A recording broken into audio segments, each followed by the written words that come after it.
I'm undecided because I just haven't seen enough of it yet. I need to pay closer attention and kind of do more independent research before I make my judgment. Do you think you're going to vote in November?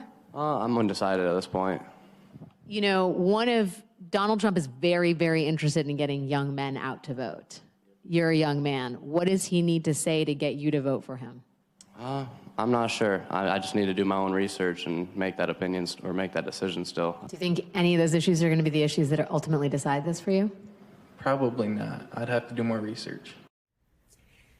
That was the overwhelming response I got from young male union voters in Michigan when I asked them how they were going to vote this November. It fits in a larger trend we're seeing nationwide. The New York Times reports more than any other voters, they tend to be young and black or Hispanic. They get more news from social media than most voters do.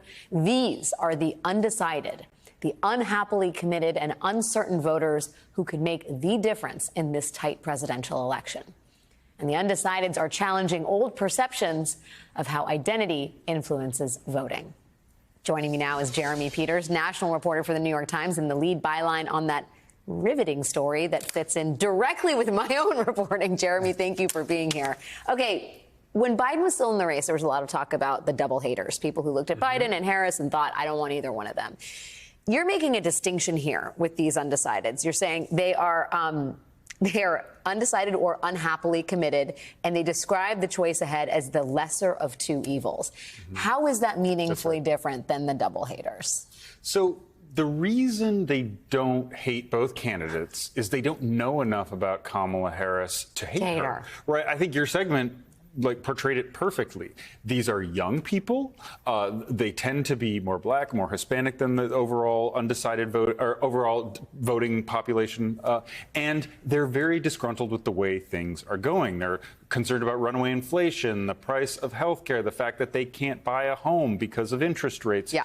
And they're not just obsessive about politics. They're not, unfortunately, watching the show every night. They're not reading the New York Times every day. Yeah, they're not. They're probably never watching the show, and they're probably never watching the New York Times. They exist in a completely different universe of information, and to call it information implies that there's a sort of like an engine of interest in current events. I mean, I think the worldview is much more insular. And it makes when I came out of that meeting with those union workers, I thought, man, it is going to be really hard for the Harris campaign in particular to disabuse these young men of the notion that Donald Trump was better on the economy than she would be, and then B, just make the argument, right? Like just to actually even get the policy out there in a way that they would be interested in and listening to.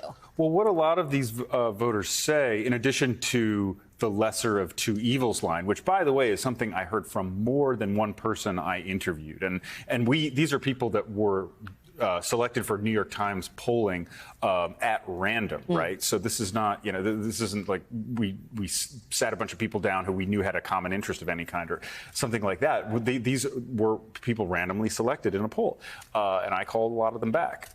So what they say, in addition to lesser of two evils, is, they felt better about the Trump years. When he was president, they felt like they had more money in their pocket. Of course, inflation was a lot lower back then in the pre-pandemic days.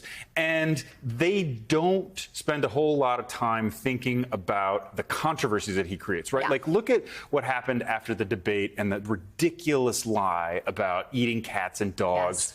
Okay, they may have heard of that, but it's not something that's in their news feed constantly. So. And if it is, it's something they kind of tune out as noise. Yes, I found the same thing talking to the folks I spoke with. And you make the larger point that not only are they not sort of swayed by Trump's inflammatory rhetoric, a lot of them recognize that Kamala Harris has a better temperament, has a better disposition to be president. But even that understanding and belief isn't necessarily moving them decidedly into Harris's corner. Right. They're human beings, right? Full of contradictions. We all are. So, We contain multitudes, Jeremy. Yeah. So you can say, I think Kamala Harris acts more presidential, and at the same time say, I think that Donald Trump needs to shut his mouth and doesn't represent what I want to see in a president. They do think and this is probably just because he was president for 4 years, that he would be more respected by world leaders. I think a lot of that also has to do with the fact that she's a woman. Some of the voters that I spoke with were skeptical that the country would receive having a female president in a positive way. Now, I don't know that that's true. There have been plenty of female chief executives around the world in other countries. The rest of the world seems to have gotten there first. But there is a big question mark over who she is and what she stands for still, because remember, she's only been a candidate for 2 months. Yeah. Usually by this point, we know these people for 2 years. They've been running for president for 2 years. She hasn't had that luxury of time. I just feel like there are deeper sort of breaks that I'm not sure more time would necessarily heal. I mean, one of the things you talk about in the piece is this idea of masculinity and how some of these undecideds feel like Democrats are anti-male, or at least these sort of traditional definitions of masculinity.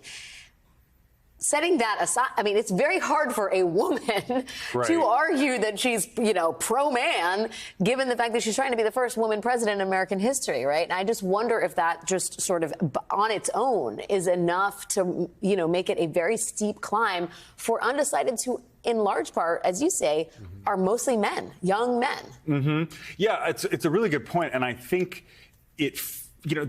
that is an illustration of how many different factors are swimming around inside the heads of uncommitted, unhappily persuaded, or unimpressed voters. Because that's really what we're talking about here, is voters who are unimpressed with each candidate. And this is often for them not a moral decision. Yeah. This is a practical decision. Who is going to improve my life? Am I going to, by electing this person, feel better about myself, feel like my family is more secure?